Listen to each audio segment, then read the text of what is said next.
சின்னத்திரை நடிகை ஃபரீனா இருக்காங்க இல்லையா? டக்குன்னு சொல்லணும்னா நம்ம பாரதி கண்ணம்மா, வெண்பா அவர்கள் தான்.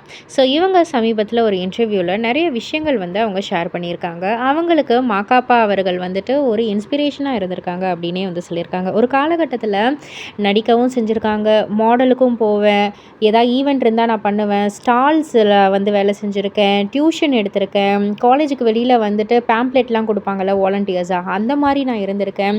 இந்த மாதிரி மல்டிபிள் வேலைய நான் வந்து பார்த்துக்கிட்டே இருந்திருக்கேன். கொஞ்சம் நெஞ்சம் நான் வந்து இது பண்ணல. ரொம்ப நான் அப்படியே அடுத்து, அடுத்து, அடுத்து, அடுத்து, அடுத்து, அடுத்து நான் வேலைகள் நான் வந்து பார்த்துக்கிட்டே தான் இருப்பேன். கொஞ்சம் கூட ரெஸ்ட் இருக்காது. நான் அத வந்து எதையுமே கஷ்டமாவும் நெனச்சதில்ல. என்ஜாய் பண்ணி தான் பண்ணிகிட்டுருப்பேன்.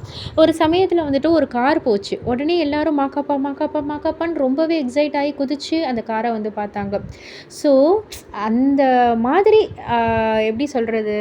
எனக்கு மாகாப்பா மாதிரி வந்துட்டு எனக்கு கொஞ்சம் ஃபேம் கிடைக்கிறதுக்கு எனக்கு வந்து 10 வருஷம் ஆச்சு.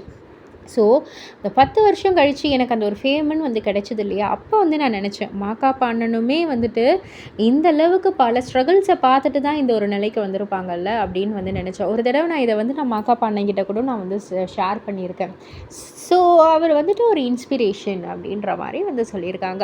இத பத்தி நீங்க என்ன நெனைக்கிறீங்க? உங்களுடைய கருத்து என்ன அப்படின்றத கீழ உள்ள கமெண்ட் பாக்ஸ்ல குறிப்பிட்டு சொல்லுங்க. மறக்காம சேனல சப்ஸ்கிரைப் பண்ணி பக்கத்துல உள்ள பெல் ஐகான கிளிக் பண்ணிடுங்க.